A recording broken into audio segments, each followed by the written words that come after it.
Yesterday was my birthday.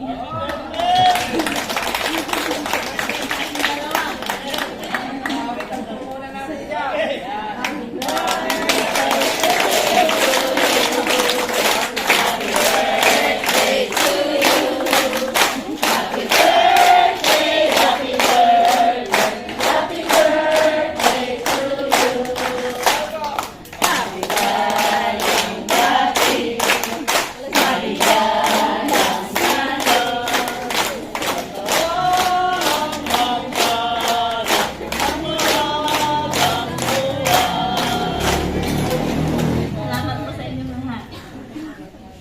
Ay, ako nga pala si Jennifer Pacatang from General Santos City.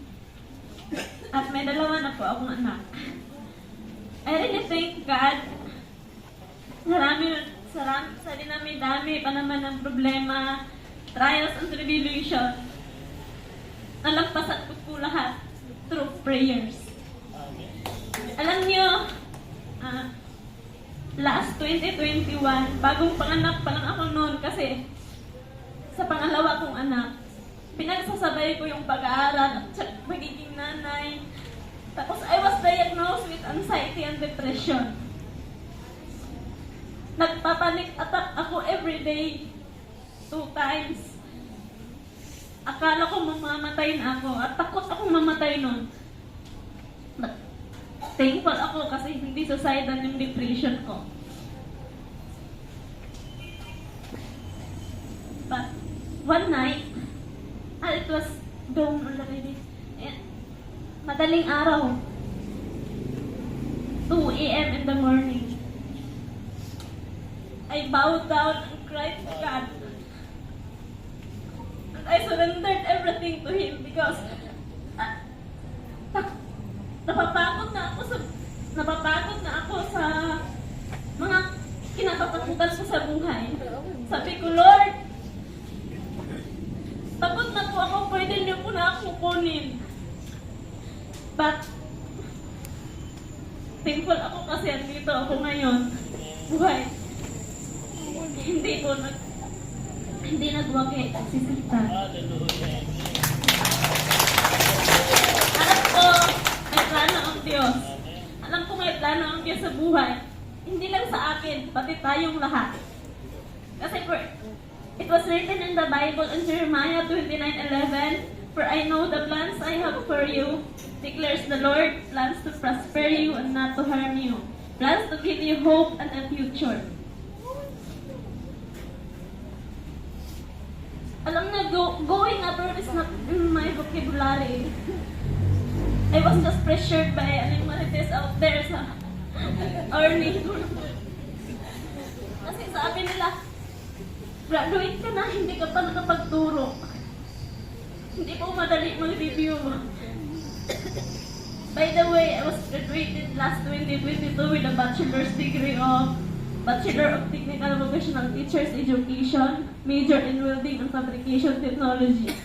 Akala ko pag graduate na ako, makapaghanap na ako ng magandang trabaho. But I was wrong. Hindi po madali kasi may 2 kang anak. Ang mahal pa ng gatas. Tapos, pinipressure ka pa ng mga neighbor mo. Yung mga kabag-anak mo, dinadown ka. But I still thank God. Kasi natuto po ako mapagkumbaba sa sarili. Ayaw ko sanang mag-abroad. Alam niyo, dapat last July 4, andito na sana ako ngayon. Kaso nung nagpa-serum test ako noong July 3, nag-positive ako sa serum. Umuwi ko ako sa bahay. Alam niyo, nagpa-second opinion pa ako, nagpa-ultrasound, binayaran ko po yun ng sarili kong pera kasi I want to prove to them na hindi po ako buntis. Pero, hindi ko in-honor kasi mas accurate to yung serum test kasi blood test yun.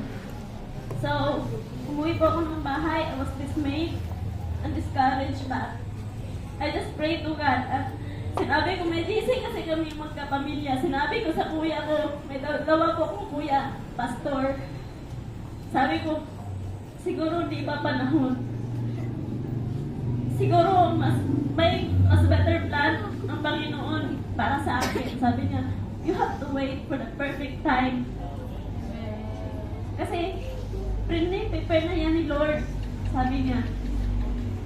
So, July 6, nagtaka ako kasi dinuko ako.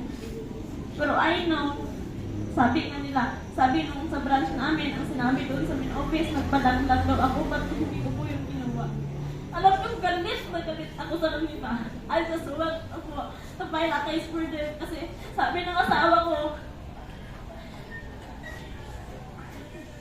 mag-file daw ako ng libel, sabi niya. Kasi nga, paninirang puri yun. Sinasabi, I have the evidence kasi tumawag yung amo ko, sabi niya nagsidinig kasi daw pina-abort ko yung baby. Sabi ko, hindi man ako nagpa-abort, kasalanan ko ba kung dinugo ako? Alam ko may medical explanation yun. Ba't kasali yun sa plan ni God? Sinabi ko yun sa ano. Kaya tagalan ko ako pumunta dito. Nawawala na nga ako ng gana kasi gusto ko na lang doon lang, hindi na ako magpatuloy mag-abroad. Pero, nandito na ako, I know, darating. I surrendered everything to God kasi alam ko, lahat ng mga pangyayari sa buhay may rason.